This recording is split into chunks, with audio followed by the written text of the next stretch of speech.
The film we're going to watch this week is pretty unusual for us because it is extremely serious.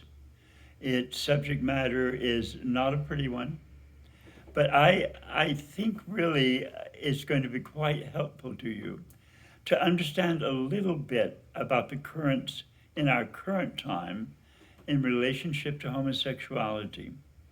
The sort of reigning martyr of homosexuality is the author Oscar Wilde.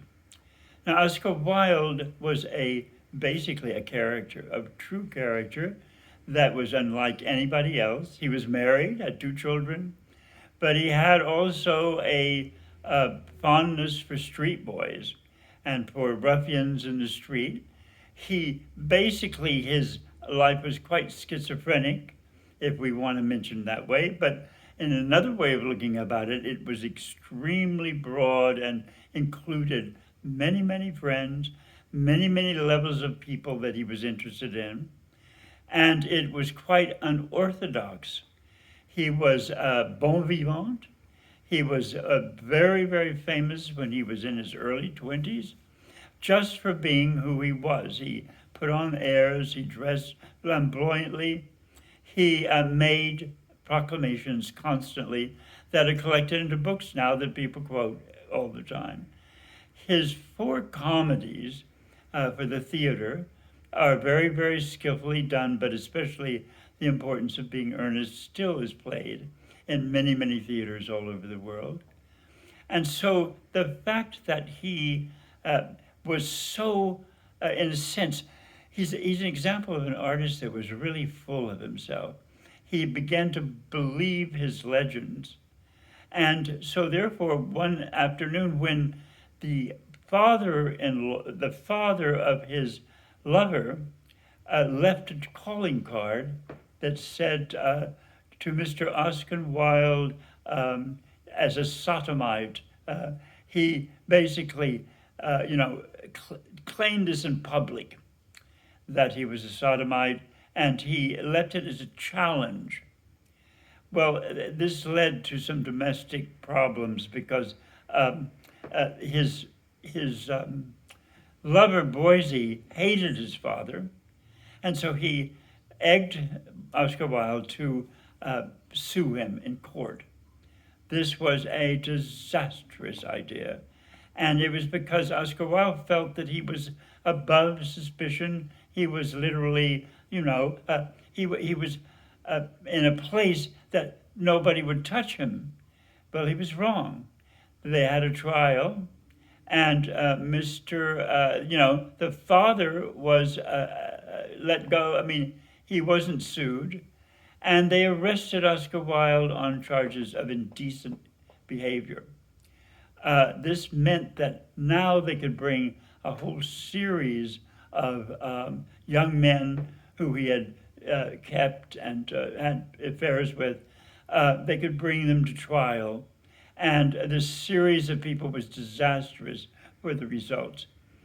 The result was that he was condemned to 2 years in hard labor in one of the ugliest prisons in England. This was a shock to him. Even then, his friends urged him to leave England before the judgment came, and he wouldn't do it.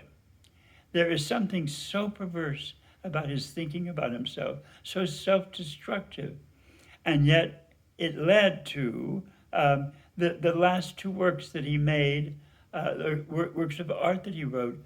One of them is called De Profundis, which is an essay that he wrote on God. And there is a long narrative poem, The Ballad of Reading Jail, which basically is a poem that he wrote about his experiences in prison. These have entered the literature. All of his works, of course, are read and seen. His book of fairy tales, which he admired the most, that is one of the absolute jewels of English literature. What we don't know This trial has been rehearsed again and again and again. There are several plays built on the trial of Oscar Wilde. There are many films about his beginnings, his wonderful life, etc. But what we don't know until this film is what happened when he got out of prison. And I think it's really instructive to see how completely destructive that only 2 years of hard labor, that meant he was forced to break rocks in the prison. It was a pointless effort, but it was built to break people's souls.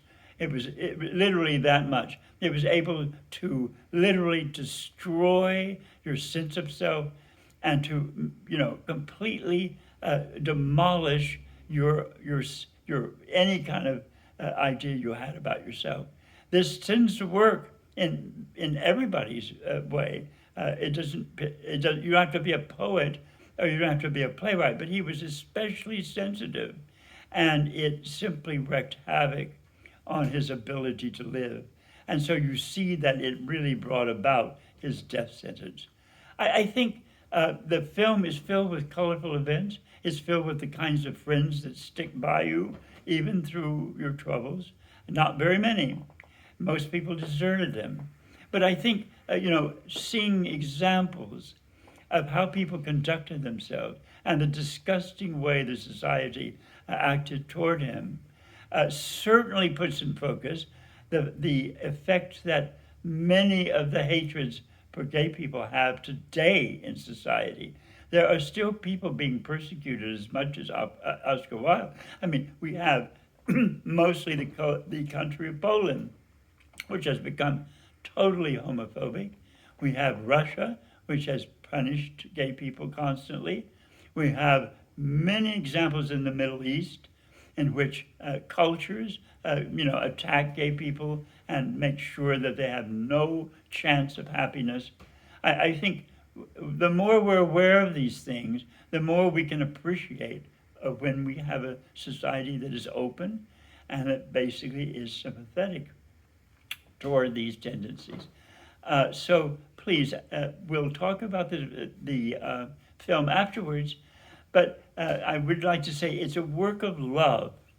The actor spent many years raising money for this film. He always dreamed of playing this role, and he plays it absolutely brilliantly. He was given several awards for his work, and I think it's an incredible accomplishment, even though it may not qualify for one of the great films that we show. It certainly is an honest one, and it is a very well made one, and I would like to hear what you think of it.